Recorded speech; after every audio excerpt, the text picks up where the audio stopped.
पाकिस्तान और चीन की नापाक साजिशों के बीच सेना की तैयारियों पर सीएजी ने बड़ा खुलासा किया है। सीएजी की रिपोर्ट के मुताबिक सेना के पास सिर्फ 10 दिन की जंग के लिए ही गोला बारूद है। सीएजी ने सरकार को चेताया है कि अगर सेना को जंग लड़नी पड़ जाए तो हालत इस समय ठीक नहीं है। हमारे पास सिर्फ 10 दिनों के लिए ही हथियार मौजूद हैं। युद्ध हुआ तो 50% गोला बारूद 10 दिन भी नहीं चल पाएगा। युद्ध हुआ तो 40% गोला बारूद खत्म हो जाएगा। 70% टैंक और तोपों के 44% गोलों का भंडार भी 10 दिन ही चल पाएगा। 80% असलों का भंडार भी ज्यादा नहीं चल पाएगा। ग्राफिक्स के जरिए हम आपको दिखा रहे हैं, जबकि नियम के मुताबिक हमारे पास 40 दिन का होना चाहिए, जिसे बाद में वॉर रिजर्व को 20 दिन का कर दिया गया था, लेकिन हमारे पास सिर्फ 10 दिन का है, ऐसी सीएजी की रिपोर्ट कहती है। इतना ही नहीं, ऑर्डिनेंस फैक्ट्री की तरफ से सप्लाई किए गए गोलों की गुणवत्ता में भी भारी कमी बताई गई है। सीएजी के मुताबिक सेना को युद्ध के लिए पूरी तरह सक्षम बनाने में 2 साल लगेंगे। बीते 10 महीने में हुए रक्षा सौदों को पूरा होने में 2 साल का समय लगेगा। इसके बाद ही भारतीय सेना को बेहतरीन हथियार मिल पाएंगे। चीन और पाकिस्तान की चुनौतियों के बीच ये रिपोर्ट बहुत बड़ी खतरे की घंटी लग रही है। 2 साल पहले भी सीएजी ने सरकार को चेतावनी दी थी कि अगर युद्ध हुआ तो 50% गोला बारूद 10 दिन भी नहीं चल पाएगा, लेकिन 2 साल बाद भी हालात में कोई सुधार होता नहीं दिखा है।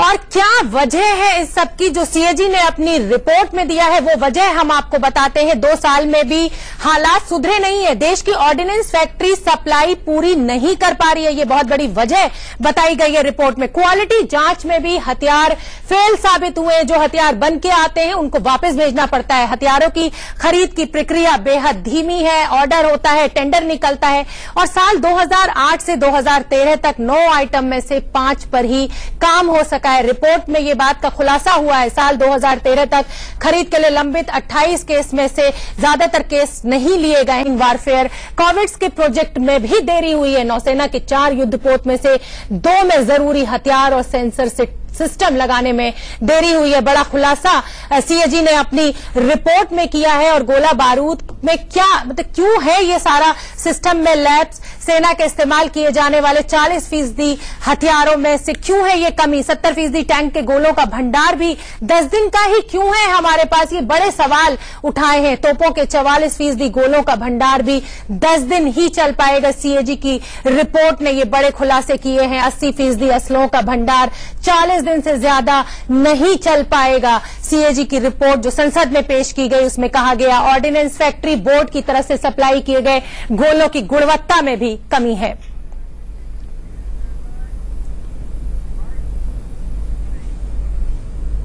लेकिन इसका मतलब यह नहीं कि सेना, नौसेना और वायुसेना मौजूद समय में जरूरत पड़ने पर किसी दुश्मन से नहीं लड़ सकती। इस मुद्दे पर बात करने के लिए हमारे साथ मौजूद है रिटायर्ड मेजर जनरल के सिन्हा, रिटायर्ड कर्नल दानवीर सिंह, और कांग्रेस के नेता और बीजेपी के नेता को हमसे जुड़ना था, वो किसी कारणवश हमसे नहीं जुड़ पाए हैं। डिफेंस एक्सपर्ट हमारे साथ मौजूद है। लेकिन सबसे पहले आपको सुनवाते हैं कि सीएजी की इस रिपोर्ट पर क्या कहते हैं हमारे रक्षा विशेषज्ञ। गंभीर है, चिंताजनक है, क्योंकि इस समय हिंदुस्तान को बहुत जबरदस्त दबाव है बॉर्डर के ऊपर पाकिस्तान की तरफ से और चाइना की तरफ से भी, जहां वो ऑल आउट वॉर का जिक्र कर रहा है बार बार।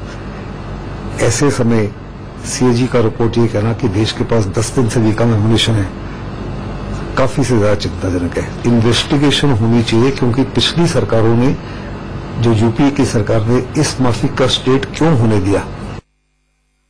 जब भी जरूरत होती है तभी प्रोडक्शन हम लोग बढ़ाते हैं। मैटर ऑफ कंसर्न जरूर है, क्योंकि कैग रिपोर्ट ने कहा है कि हमारे पास उतने ही एम्युनिशन है कि हम 10 दिनों तक इस्तेमाल कर सके। ये जरूरी है कि हमने बढ़ाने चाहिए, लेकिन इसी को मद्देनजर रखते हुए हमारे vice chief of army staff को एडिशनल पावर्स दिए हैं, एडिशनल फाइनेंशियल पावर्स दिए हैं, ताकि वो ये इंश्योर करे कि जब भी हमको गोला बारूद की जरूरत है तब वो गोला बारूद तुरंत प्रोक्योरमेंट करे और तुरंत उनकी तादाद बढ़ाए। एम्युनिशन की कमी जो है इसके बारे में बताया गया है कैग रिपोर्ट में। मेरे ख्याल से कैग रिपोर्ट थोड़ी पुरानी होती है और हमारी भारत सरकार इसके ऊपर काफी गौर कर रही है। इसीलिए जो vice chief of army staff है उनके फाइनेंशियल पावर्स बढ़ा दिए गए हैं और मेरे ख्याल से जो एमिशन की कमी है उसके ऊपर सरकार गौर कर रही है और तुरंत ही ये कमी पूरी की जाएगी। कोई चिंता करने की आवश्यकता नहीं है। सीएजी रिपोर्ट में खुलासा हुआ है कि सिर्फ 10 दिन का ही गोला बारूद हमारे पास मौजूद है। हमारे साथ डिफेंस एक्सपर्ट मेजर जनरल के सिन्हा और कर्नल दानवीर सिंह स्टूडियो में मौजूद हैं। मेजर जनरल साहब, बहुत सीरियस मुद्दा है। जब 62 के युद्ध पे धमकाया कि 62 का युद्ध, आपको याद होगा चीन ने तो हमने बड़े खुल के कहा कि अब 62 वाले हालात नहीं है, और ऐसे में ये रिपोर्ट आना जब पाकिस्तान और चीन हमारे सीने पे चढ़ा खड़ा है, खतरे की घंटी बज गई है। सोमना जी, आपने जिस तरह से रिपोर्ट पेश किया है और आप एक समीक्षा चाहती हैं, तो मैं आपको थोड़े ही शब्दों में पूरे ओवरऑल गैम्बिट को समझाना चाहूंगा। देखिए, ये आपको ये समझना पड़ेगा कि इंडिया का जो डिफेंस स्पेंडिंग है वो 1.56% है ऑफ जीडीपी। चाइना का 2% कहते हैं, मगर एक्चुअली 4% ऑफ जीडीपी है। पाकिस्तान का 3.6 है, अमेरिका का 3.6 है, रशिया का 5.7 है। आपको मैं बताऊं, केवल एक, यदि $40 बिलियन इंडिया स्पेंड करता है तो अमेरिका 620 बिलियन एक्सपेंड करता है। इस परिप्रेक्ष्य में आप देखें, और ये हमारे जब से हमारी आजादी हुई है आज तक ये चलती आ रही है। इसको समझना बड़ा जरूरी है। एक समय तो ये गवर्नमेंट जब हुआ उस समय ये कहती थी कि सेना की जरूरत ही नहीं है, और ये चीजें चली आ रही हैं। 65 की लड़ाई में आपको मैं बताऊं, 65 की लड़ाई में जब हम इच्छुकन कनाल के ऊपर में लाहौर के पास पहुंचने वाले थे, उस समय एक रिपोर्ट आया कि हमारे पास एम्यूनिशन नहीं है, लड़ाई को रोक दिया, हम ताशकंद समझौते पे चले गए। 71 की लड़ाई में तो मानिक शॉ बहुत स्ट्रांग ये थे, उन्होंने कहा कि नहीं, 6 महीने तक जब तक नहीं होगा हम लड़ाई में नहीं जाएंगे, फिर लड़ाई पे गए। कारगिल वॉर के समय आपको ये बताऊं, जिस परिप्रेक्ष में आप बात करनी चाहती हैं, तो ये मैं समझाना चाहूंगा कि वॉर वेस्टेज रिजर्व क्या होता है। ये 40 दिन का एक रिजर्व है। हमारे पूरे एम्यूनिशन का एक फर्स्ट लाइन होता है, एक सेकंड लाइन होता है, एक वॉर वेस्टेज रिजर्व है। फर्स्ट एंड सेकंड लाइन ट्रुपों के साथ है, वो हमारे पास है। इसलिए जो कह रहे थे अभी कि घबराने की जरूरत नहीं, इसको समझना पड़ेगा। ये जो बातें ये है, कैग की रिपोर्ट आई है, वो WWR के ऊपर में है। उसको एक पिछले गवर्नमेंट ने बहुत बड़ा अन्याय किया है, उसको घटा करके उन्होंने कह दिया मिनिमम स्टॉक रिस्क लेवल, उसको 20 दिन पे ले आए, 40 दिन से 20 दिन पे ले आए। ये तो बहुत, शोभना जी, बहुत बड़ा एक छल है पूरे। और उस 20 दिन की रिपोर्ट आई है, ये 40 दिन की रिपोर्ट नहीं है। आप देखिए उसमें क्या कह रहा है। कैग का रिपोर्ट 15 में आया था, जब उन्होंने समीक्षा किया 2008 से लेकर के 2013 तक का एक समीक्षा किया था।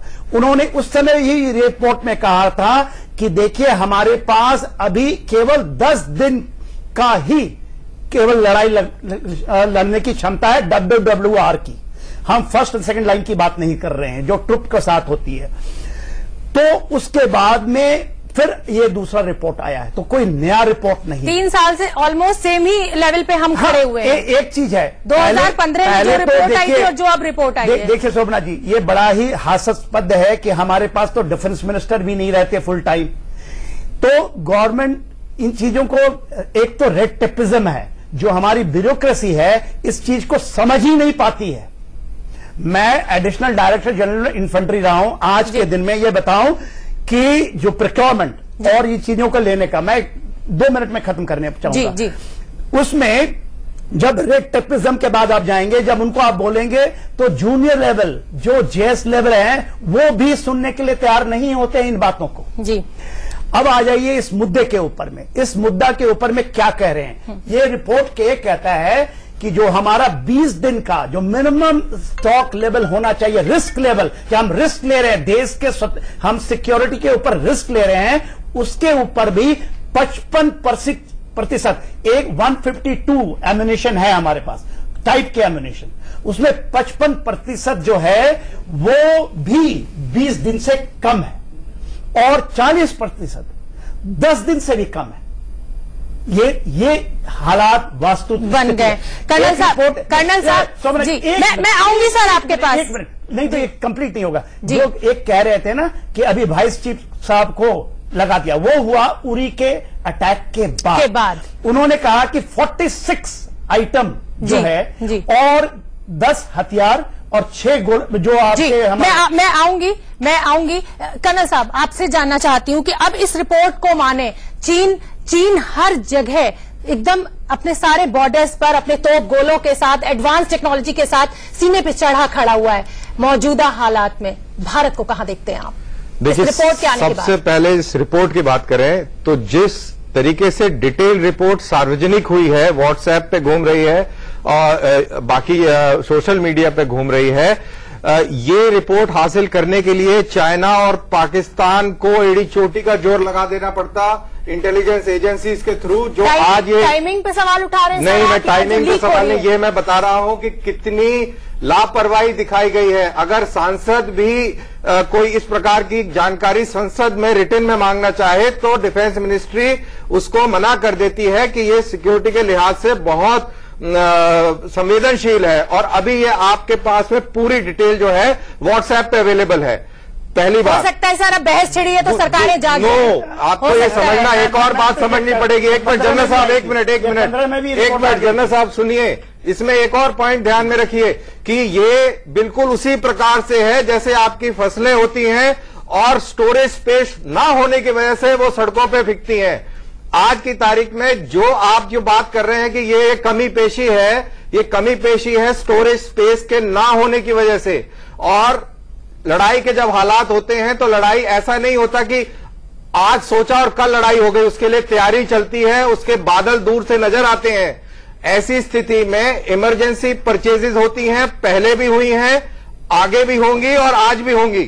तो जब हमारे मुआहदे समझौते इजराइल, अमेरिका, ऑस्ट्रेलिया के साथ हो रहे हैं तो वो ऐसे ही हवा में नहीं हो रहे। उनको जब स्ट्रेटेजिक अलायंस और पार्टनरशिप की बात करते हैं वो इसी की बात करते हैं कि जरूरत पड़ने पर आप हमारी मदद करेंगे। पहले हमारी मदद के लिए रशिया था, अब यूएसएसआर खत्म हो गया तो हमने नए दोस्त तलाश लिए हैं। तो जब हिंदुस्तान का चीफ ये कहता है कि हम 2.5 फ्रंट पर लड़ाई लड़ने में सक्षम हैं, तो वो ये सारी चीजों को ध्यान में रखते हुए बोलता है। और अगर वो बोलता है तो उसके मायने बिल्कुल वही हैं जो वो बोलता है। उसको अलग से तोड़ के और उसको कंपार्टमेंट्स में देखने का कोई मतलब नहीं है और देश को इसमें भयभीत होने की कोई बात नहीं है। भयभीत तो हम नहीं है, हम मजबूत स्थिति में। और एक और मैडम मैं बात बोलूं कि सुनजू ने बोला था, सुनजू चाइनीज मिलिट्री फिलोसफर हैं, उन्होंने बोला था कि लड़ाई जरूरी नहीं कि हथियार से लड़ी जाए, लड़ाई साइकोलॉजिकल वॉर से भी लड़ी जा सकती है। जनरल साहब, और जो लड़ाई साइकोलॉजिकल वॉर से जीती जाती है वो बेहतरीन लड़ाई। बिल्कुल जनरल साहब, आप पे आऊंगी। अब ये रिपोर्ट आ गई है, चाइना को भी पता चलेगी, क्या माना जाए और चौड़ा होगा बॉर्डर पर? देखिए सोमनाथ जी, चाइना को, पाकिस्तान को सबको पता है। 2015 में भी ये रिपोर्ट सार्वजनिक हुई थी, तो इसके ऊपर में कोई घबराने की बात नहीं। मैंने आपको पहले ही बता दिया था कि फर्स्ट लाइन सेकंड लाइन के ऊपर में जो चीफ जब बोलते हैं यूनिट रिजर्व जिसके ऊपर लड़ाई होती है, और ये जब लोकलाइज्ड वॉर है, लोकलाइज्ड शॉर्ट इंटेंस वॉर होती है, तो उसमें घबराने की कोई बात नहीं है, क्योंकि हमारी वहां पर कॉम्प्रिहेंसिव नेशनल पावर के ऊपर में लड़ाइयां होती हैं। तो आप ये देखिए कि उसमें तो कोई दिक्कत नहीं है। जो हम डोकलाम के ऊपर में जो हो रहा है, स्पेशली चुंबी वैली के, हम बहुत स्ट्रांग पोजीशन में, कोई घबराने की बात नहीं है। टाइमिंग की बात का मत कहिए, 2015 में ये रिपोर्ट इसी तरीके से आया था। मैं आपको ये बता दूं, जो मैं बता रहा हूं, मैं कह रहा हूं प्लीज इसको लीजिए पूरे परिप्रेक्ष्य में। पूरे परिप्रेक्ष्य के अंदर में आज के दिन में ये प्रॉब्लम है, ईयर आफ्टर ईयर होता है। आपको 2013 में यूपीए गवर्नमेंट ने एक बनाया एम्यूनिशन प्लान, उन्होंने कहा ammunition drawl plan and ammunition completion plan. उन्होंने कहा कि 2015 तक 50% मिनिमम स्टॉक लेवल आ जाएगा और 2019 तक नेक्स्ट 15% आएगा। अभी हमने तो ऑलरेडी 15 पास कर गए हैं, 50% नहीं आई। तो ये जब हम इस देश को आप जो कह रहे हैं ना, दानवीर साहब कह रहे हैं, मैं उनको बहुत इज्जत दे रहा हूं। प्लीज पूरे देश को धोखे में, ये डोकलाम में कोई लड़ाई नहीं होने वाली है। डोकलाम में तो देखिए हमारी रेजिमेंटेशन के ऊपर में तो हम चाइना को ऐसे ही देख लेंगे। मैं हर एक मंच में ये बोलता हूं, तो और ऐसा कोई टाइमिंग का कोई प्रॉब्लम नहीं है। बट हम तो ये आपको ये बहुत कहते हैं कि इंडिया एक ऐसा देश है जहां पर इस तरह का भी ट्रांसपेरेंसी है, कोई छिपावट नहीं है। पाकिस्तान के अंदर में इसकी भी और भी बुरी हालत है, बिल्कुल। चाइना के अंदर में भी इसकी, और ये कोई स्टोरेज की प्रॉब्लम नहीं है। आपको मैं बताऊं, कोई स्टोरेज की ये बरकरार जा रहा है। हाँ, सुनिए जनरल साहब, समय की थोड़ी सी पाबंदी है। एक सेकंड दीजिए, एक एक सेकंड, समय की पाबंदी आप है। गलत बोल रहे हैं देखिए सर, आप गलत बोल रहे हैं। अरे भाई देखिए, अच्छा, मैं समय की देखिए आपका फाइनल कमेंट ले लेते हैं सर, फाइनल कमेंट ले लेते हैं। देखिए ऐसा है, देखो जोर से नहीं बोले, सुन लो मेरी बात। एक फ्यूज होती है, फ्यूज वो 86% डेफिशिएंट है। गोले हैं, उसके लिए आपको स्टोरेज चाहिए। फ्यूज इतनी छोटी सी चीज है, 86% हमारा डेफिशिएंट है। उस फ्यूज को जो तोपों में इस्तेमाल है, टैंकर्स में जो इस्तेमाल होता है, और डिसीजन ले लिया कि हमने बदलने का। अरे भैया देखिए, ये कहना, ये सारे ये पूरे रिपोर्ट आप जाएंगे ना, ऑर्डिनेंस वालों का ये है कि स्टोरेज की कमी है, स्टोरेज की कमी है। मैं इसको डील करता रहा हूं ईस्टर्न कमांड के अंदर में, ठीक है, मगर इसको बरगलाना, देश को बरगलाना, अरे भाई 1.56 के लिए देश को आप बरगला सकते हैं परसेंटेज? सर बरगलाने की बात नहीं है, लेकिन जिस तरह से रिपोर्ट सामने आई है, कहीं ना कहीं रिटॉरिक से काम नहीं चलता है। बात यह है कि जो स्टोरेज है, स्टोरेज टेक्निकल है। कई एमिनिशन के अंदर आपको एयर कंडीशनर स्टोरेज चाहिए, और ये एक मिनट रुकिए, भाई पिछले 30 साल से ये डेफिशिएंसी है।